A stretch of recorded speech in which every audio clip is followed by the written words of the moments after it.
Hello everyone, आप सभी का स्वागत है फिर से एक नई क्लासेज में। तो हम 10th क्लास के जो साइंस पार्ट 1 में आ गए हैं।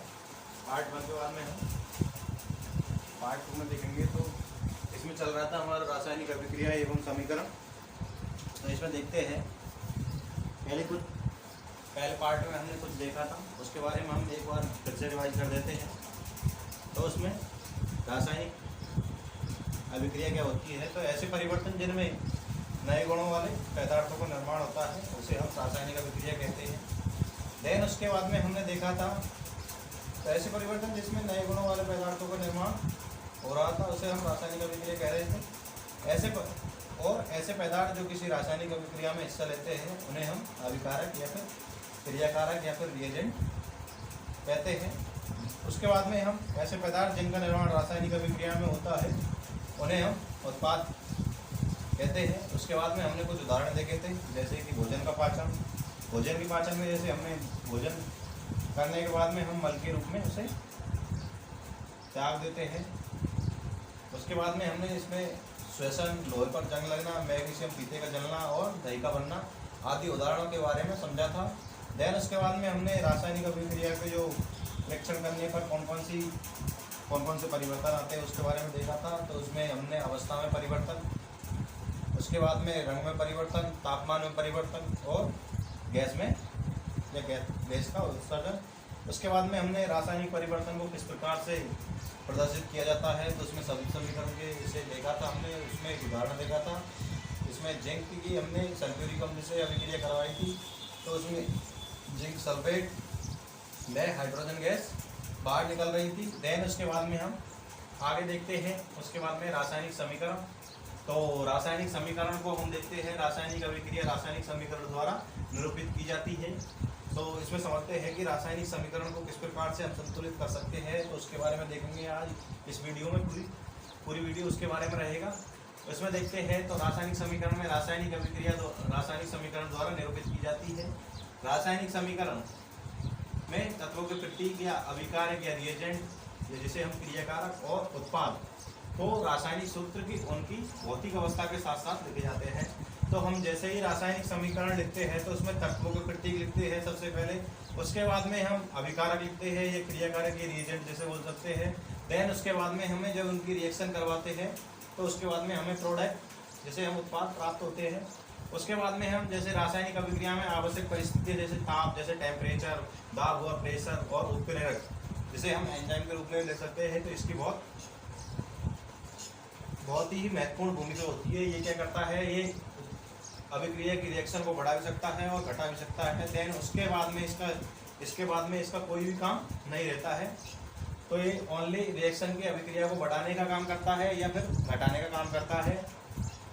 और आदि को हम जैसे ताप, दाब, उत्प्रेरक आदि को हम तीर के चिन्ह के ऊपर दर्शाया जाता है। उसके बाद में हम रासायनिक अभिक्रिया को किस प्रकार संतुलित करते हैं उसके बारे में देखते हैं। तो रासायनिक अभिक्रिया को किस प्रकार से संतुलित किया जाता है, इसमें सबसे पहले द्रव्यमान संरक्षण का नियम। तो द्रव्यमान संरक्षण के नियम के अनुसार हम कह सकते हैं कि किसी भी रासायनिक अभिक्रिया में द्रव्यमान का न तो निर्माण होता है न ही भक्षण होता है। मतलब न तो निर्माण हो रहा है न ही उसका विनाश होता है, बल्कि ये एक फॉर्म मतलब एक रूप से दूसरे रूप में परिवर्तित होता है, न कि इसका निर्माण होता है न ही इसका विनाश होता है। तो इसमें हम समझ सकते हैं कि रासायनिक समीकरण अभिक्रिया को संतुलित करने में सबसे पहले द्रव्यमान संरक्षण का नियम।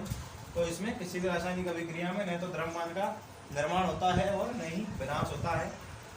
अब देखते हैं सबसे पहले क्या करते हैं। तो रासायनिक अभिक्रिया को संतुलित करने से तो रासायनिक अभिक्रिया में सबसे पहले अभिकारक एवं उसके पश्चात उत्पाद प्रत्येक तत्व के परमाणुओं की संख्या को समान होनी चाहिए।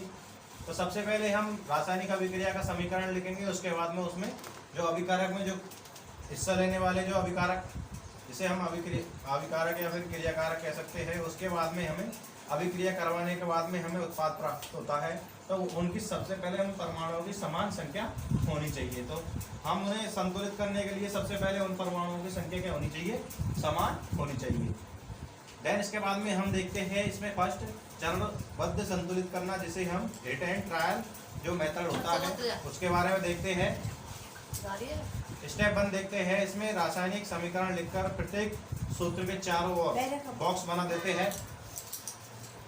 बॉक्स बना देते हैं। तो इस प्रकार से हमने बॉक्स में आपको दर्शाया गया है।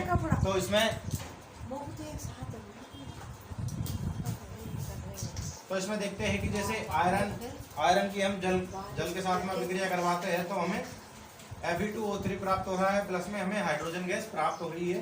तो अब संतुलित करने समय हमें सबसे पहले ये ध्यान देना है कि बॉक्स के अंदर हमें कुछ भी परिवर्तन नहीं करना है, बल्कि तो अब ये बॉक्स जैसे हमने बना रखे तो इनमें कुछ भी काटापासी या कुछ भी परिवर्तन नहीं करना है। देन उसके बाद में स्टेप 2 आता है। इसमें हम समीकरण में उपस्थित विभिन्न तत्वों के परमाणुओं की संख्या को नोट करते हैं।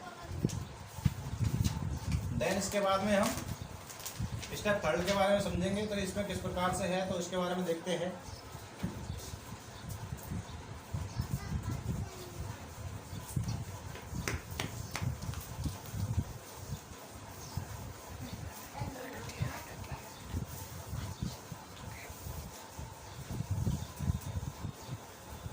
इस उदाहरण के माध्यम से देखेंगे हम। तो इसमें सबसे पहले हम देखते हैं तत्व, देन उसके बाद में देखते हैं तत्व के बाद में हम अभिकारक के परमाणुओं की संख्या, अभिकारकों के परमाणुओं की संख्या। देन उसके बाद में देखते हैं हम उत्पादों की या उत्पाद में परमाणुओं की संख्या। इसमें देखते हैं सबसे पहले तो इसमें Fe, इसमें सबसे पहले हम लेफ्ट हैंड और राइट हैंड साइड से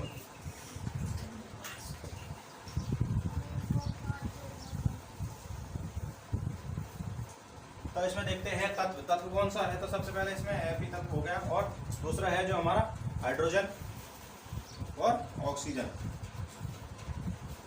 तो इसमें अभिकारक, तो अभिकारक में देखते हैं Fe। तो Fe देखते हैं ये है LHS लेफ्ट हैंड साइड, और ये रहता है RHS साइड, जो कि हम प्रोडक्ट जैसे उत्पाद या फिर ये होता है प्रोडक्ट, ये हो जाता है रिएजेंट।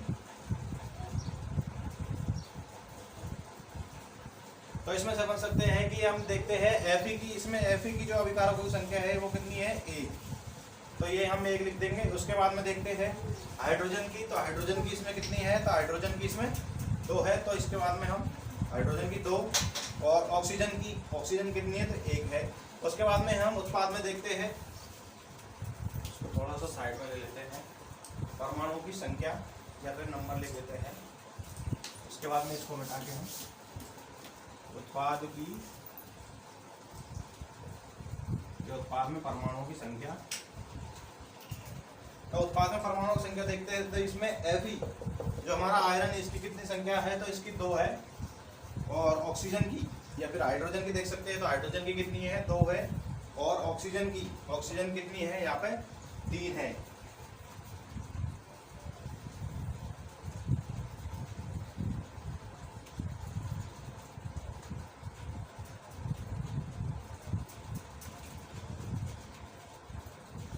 इस प्रकार से हमने लिखना है। देन इसके बाद में हम स्टेप 3 आता है। इसके बाद में हम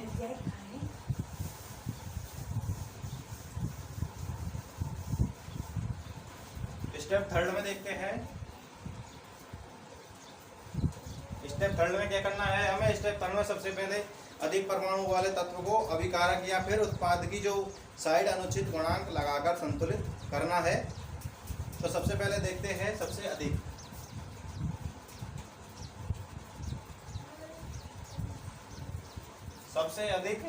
परमाणु,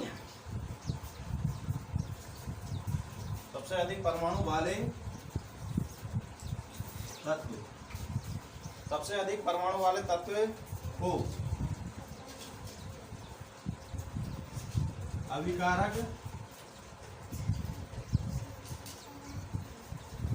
अभिकारक के या उत्पाद को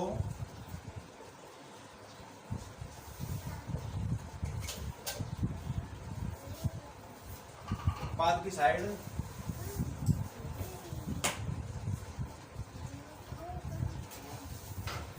साइड अनुचित गुणांक।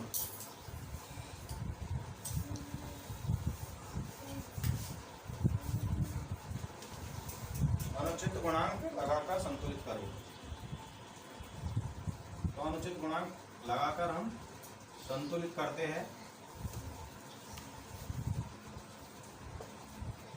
तो इसमें देखते हैं सबसे पहले हम, ये होता है हमारा आयरन, ये होता है हमारा H2O जिसे हम जल, ये हमारा जो समीकरण था इसमें बाद में हम देखा था उत्पाद क्या बन रहा था इसमें Fe2O3 जैसे हमने बॉक्स में, तो उसके बाद में हाइड्रोजन गैस इसमें निकल रही थी। तो इसमें देखते हैं किस प्रकार से। देन इसके बाद में स्टेप 4 आता है। स्टेप 4 में क्या करते हैं, अनुचित गुणांक लगा के नहीं, बाद में स्टेप 4 में क्या करते हैं हम उसी प्रकार इस समीकरण में ही हम सेम एज वेल एज ऐसे ही रहेगा। इसमें सबसे पहले हम राइट साइड देखते हैं। तो राइट साइड में हम देखते हैं, तो राइट साइड में ये कितना है Fe2, इधर कितना है Fe2। तो यहाँ पे आयरन की संख्या कितनी है, तो 2 है, तो इसमें 2 लगा देंगे। और इसके बाद में हम देखते हैं इसमें ऑक्सीजन कितनी है, 3, तो यहाँ पर कितनी है 1, तो यहाँ पर 3 लगा देंगे। इसके बाद में हाइड्रोजन कितनी हो जाएगी, 6 हो जाएगी। तो इसमें हाइड्रोजन की संख्या हम कितनी कर देंगे, यहाँ पे 3 कर देंगे। तो इसके बाद में हम देख सकते हैं कि हमारा जो समीकरण है वो संतुलित हो चुका है।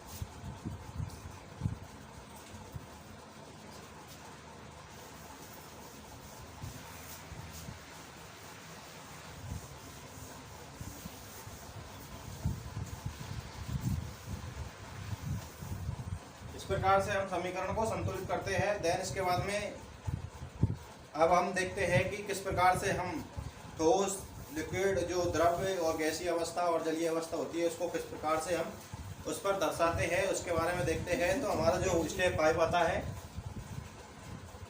स्टेप 5 में देखते हैं हम जैसे अभिकारकों एवं उत्पादों की जो भौतिक अवस्था लिखना।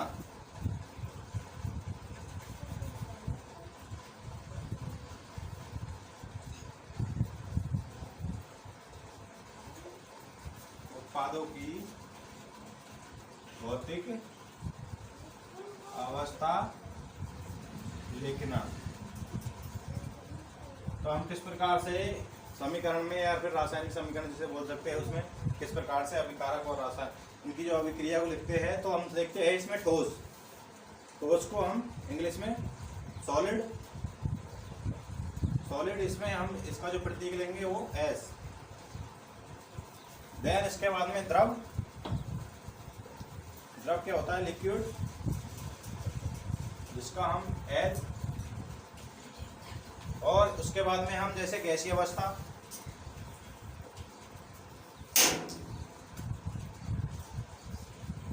जिसे हम गैसियस स्टेट, जिसका हम ओनली G। इसके बाद में देखते हैं हम जलीय विलयन,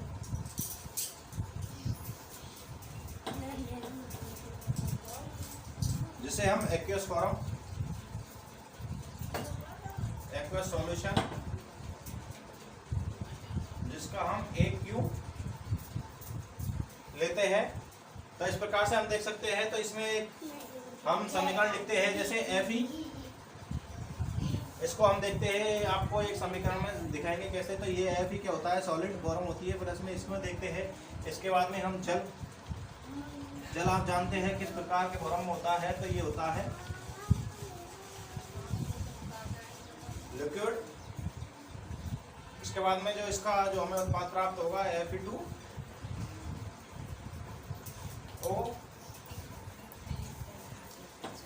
प्लस में क्या होगा, हमारा हाइड्रोजन गैस इसमें प्राप्त होगी।